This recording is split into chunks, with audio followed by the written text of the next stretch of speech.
যেই সূরাটা প্রতিদিন পড়া হয়। রব্বুল আলামিন বলেন, ওয়ালাকাদ আতাইনাকা সাবআম মিনাল মাসানি ওয়াল কুরআনাল আযীম।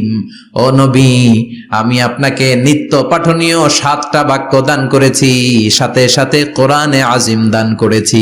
সুবহানাল্লাহ। নিত্য পাঠনীয় 7টা বাক্য, এমন 7টা বাক্য এই সূরাতুল ফাতিহা, যে 7টা বাক্য সব সময় পড়তে হয়। যারা প্রতিদিন নামাজ পড়ে, শুধু ফরজ নামাজ পড়ে, তার 17 বার পড়তে হয় এই সূরাটা। সুবহানাল্লাহ মাহফিলের পরে। আর যারা সুন্নাত সহ পড়ে, তাদের প্রতিদিন 32 বার এই সূরাটা পড়তে হয়। তাহলে যেই লোকটার বয়স হয়েছে 50 বছর, সে যদি নামাজি হয়ে থাকে, একটু হিসাব করেন, লোকটার বয়স কত? 50। আর লোকটা নামাজি না বেনামাজি? নামাজি। নামাজি লোক বয়স 50 বছর। তাহলে এই 50 বছরে সে যে কত লক্ষবার সূরা ফাতিহা পড়ছে, ও নিজে জানে? সুবহানাল্লাহ কই? আল্লাহু আকবার। এমন সূরা যেটা প্রতিদিন পড়তে হয়। আবার বিশ্বনবী বললেন, লা তুহসা আজাইবুহু ওয়ালা তাবলা গরাইবুহু ফিহি মাসাবিহুল হুদা ওয়া মানারুল হিকমা। কোরআন এমন কিতাব, সূরাতুল ফাতিহা এমন সূরা, এই সূরার আশ্চর্যান্বিতার কোনো শেষ নাই। এই সূরা কোনোদিন পুরান হয় না। যাদের 80 বছর বয়স, কত কোটিবার আপনি সূরা ফাতিহা পড়ছেন? বুকে হাত দিয়ে বলেন তো, কখনো কি আপনার মনে হয়েছে যে প্রত্যেক দিন নামাজটা শুরু করলে এই সূরাটা দিয়ে শুরু করতে হয়? কত কোটিবার বললাম, আর ভাল লাগে না, পুরান পুরান লাগে। বুকে হাত দিয়ে বলেন, দাঁড়ান একজন, যে হুজুর আমার কাছে আর ভাল লাগে না, সূরাতুল ফাতিহা পড়তে পড়তে এটা পুরান লাগে, কালকে থেকে কুল হুয়াল্লাহ দিয়ে শুরু করুন। এরকম ডাকাইতে আছে কেউ? নাই। কারণ কোরআন কখনো পুরান হয় না, যতই পড়ি ততই নতুন। চিল্লায় পড়েন আল্লাহু আকবার। এজন্য বিশ্বনবী বললেন, ও উম্মতেরা শোনো, 60টা আয়াত বিশিষ্ট এই সূরাটাকে দেখতে ছোট মনে হয়, সবার মুখস্থ, প্রত্যেকের কলিজার ভেতরে আছে। তোমাদের কাছে সাধারণ মনে হয়, সূরাটা সাধারণ না, অসাধারণ করে সূরাটারে নাজিল করেছে কে? পড়েন সবাই, আউযু বিল্লাহি মিনাশ শাইতানির রাজীম। বিসমিল্লাহির রহমানির রহিম। আলহামদুলিল্লাহি রাব্বিল আলামিন। আর রহমানির রহিম। মালিকি ইয়াউমিদ্দিন। ইয়্যাকা না'বুদু ওয়া ইয়্যাকা নাস্তাঈন।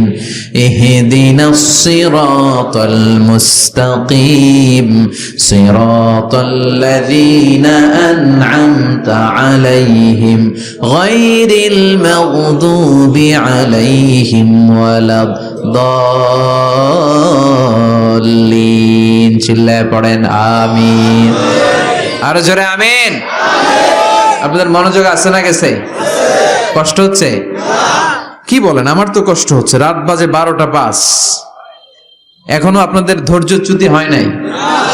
কফি খেয়ে আসছেন বোধহয়। কি কফি খাইছেন বলেন?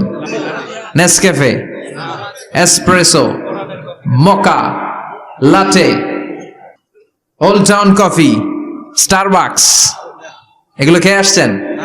কষ্ট হচ্ছে না তো? ফজর পড়তে কষ্ট হবে তো আপনাদের? শুনবেন আরো 2-1 মিনিট? কতক্ষণ শুনবেন? হ্যাঁ, আল্লাহ তুমি কবুল করো। আরো জোরে পড়েন আমিন। 7টা আয়াত বিশিষ্ট সূরা। রব্বুল আলামিন এই সূরাটাকে ওয়েলকামিং লেটার করে পাঠিয়েছেন। আল্লাহু আকবার। ওয়েলকামিং লেটার, অভিনন্দন পত্র। মন্ত্রী যদি আসে আমাদের প্রোগ্রামে, মাঝে মাঝে মন্ত্রী, MP, member of the parliament, ওনারা আসে না? আসলে আমরা ওয়েলকামিং লেটার দেই, স্মারকলিপি দেই, অভিনন্দন পত্র দেই, ঠিক কিনা? অভিনন্দন পত্রের ভেতরে 3টা জিনিস থাকে। কয়টা? চিল্লায় বলেন। প্রথমে থাকে প্রশংসা, মন্ত্রীর প্রশংসা।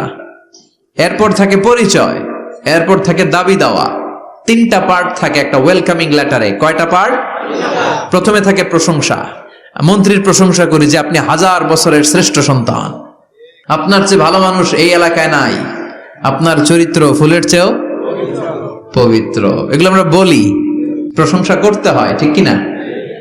দ্বিতীয় পর্যায়ে থাকে ওয়েলকামিং লেটারের ভেতরে নিজেদের পরিচয়, আপনারা কারা, তারপর আমরা পরিচয় দিই যে আমরা এই মসজিদের গভর্নিং বোর্ডের মেম্বার্স, আমরা এই মসজিদের লোক, আমরা এই হাই স্কুলের সদস্য, আমাদের একটা একাডেমিক ভবন লাগবে, আমাদের মসজিদের 3 তলার কাজ ধরেছি, ওইটা লাগবে ওইটা লাগবে, এগুলো আমরা পরে বলি।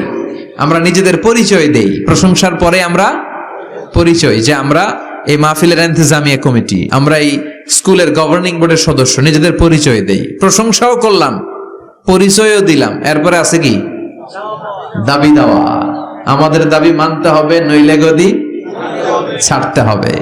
এরপরে আমরা দাবি দেওয়াতে যাই। তো সূরাতুল ফাতিহাটাকে আল্লাহ তাআলা এরকম একটা ওয়েলকামিং লেটারের মতো করে পাঠালেন। আল্লাহ বুঝাতে চাইলেন প্রতিদিন পড়বি তো, এজন্য 3 ভাগ করে দিলাম। সুবহানাল্লাহ। প্রথম 3টি আয়াতে আমি রব্বুল আলামিনের প্রশংসা তোরা করবি, চতুর্থ আয়াতে তোরা তোদের নিজেদের পরিচয় আমার কাছে পেশ করবি, এরপরে শেষ 3টা আয়াতে তোদের দাবি দাওয়া বিনয়ের সাথে আমার কাছে পেশ করবি। প্রথম 3 আয়াতে প্রশংসা কার? আল্লাহ বললেন আলহামদুলিল্লাহি রাব্বিল